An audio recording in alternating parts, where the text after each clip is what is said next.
As children worldwide settle back into school, one charity is highlighting the plight of nearly 20,000 Ukrainian children who've been forcibly deported to Russia. Posters with the message "Back to school, but not for them" can be seen in major cities across Europe. Well, we can speak live to Mariam Lambert, who is the co-founder of the Orphans Feeding Foundation. You're running this campaign, and you've also, Mariam, worked hard to find and return many of these children to Ukraine. So let's just start off with your campaign. Tell us a little bit more. Well, as you know, we've been working for almost a year on this critical issue of missing children in Ukraine. And we thought that this is an important milestone where all the children worldwide are celebrating their return to school with their parents. We realized that, unfortunately, people tend to forget that thousands of children, Ukrainian children, are being separated from their family and also deported and forcibly transferred to Russia, Belarus, or occupied territories. So that was a very important message to highlight this critical issue. Can you help us to understand why these children are being forcibly deported to Russia? So there are different reasons why those children are being deported. First, the deportation happened all the time in occupied territories when Russians are occupying a new city in Ukraine. So they're being deported in order to erase the identity of the Ukrainian, to erase their history and to erase anything related to Ukraine. And they are being actually trained to become Russian for different reasons. One of the reasons, which is absolutely dramatic, is they're being trained to become the next military generation in Russia. And some of them are being also deported in order to be adopted by Russian family. And others are being unfortunately held in children prison detention center. Develop a little bit more on what happens to them once they are in Russia.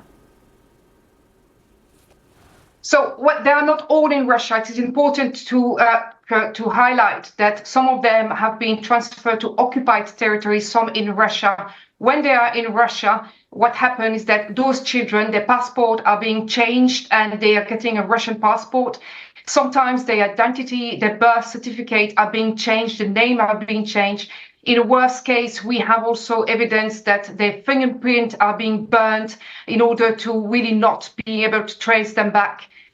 That's the first step. The second step, also the Russians are using different methodology in order to deport them. It's actually organized crime, which comes from teachers, doctors, officials in Russia who are organizing all this series of deportation to Russia.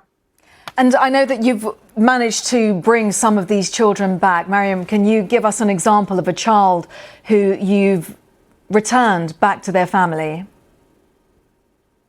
So we returned them together with the Ukrainian authorities. An example is a family of a mother with two children who are living in Kupiansk. And when the city got occupied, the Russian Federation, together with the military, started to actually evacuate, as they call it, all children in schools, at home as well, when the parents are absent. And those two children, who are brothers and sisters, have been transferred to occupied territories. During that day, the mother, of course, understood that the city was getting occupied, and she was running to the school in order to take back her children, and she realized that they were not there. After days and days of looking after them, she realized that she will not find them back. And also, you need to understand, when the mother was looking for those children, she couldn't properly report it to the authorities because she was living under occupation.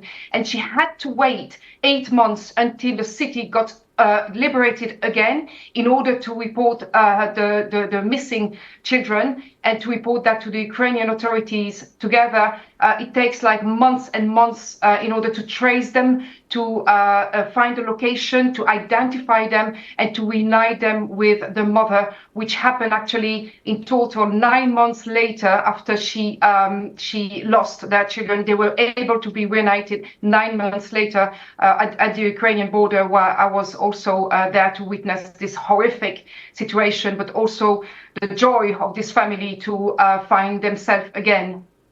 Thank you so much just for sharing that story and for sharing the work that you're doing with the Orphans Feeding Foundation. Mariam Lambert, the CEO of the charity that is highlighting these missing children who, in your campaign Back to School, but not for them, is being seen across cities across Europe. Thank you so much for your time.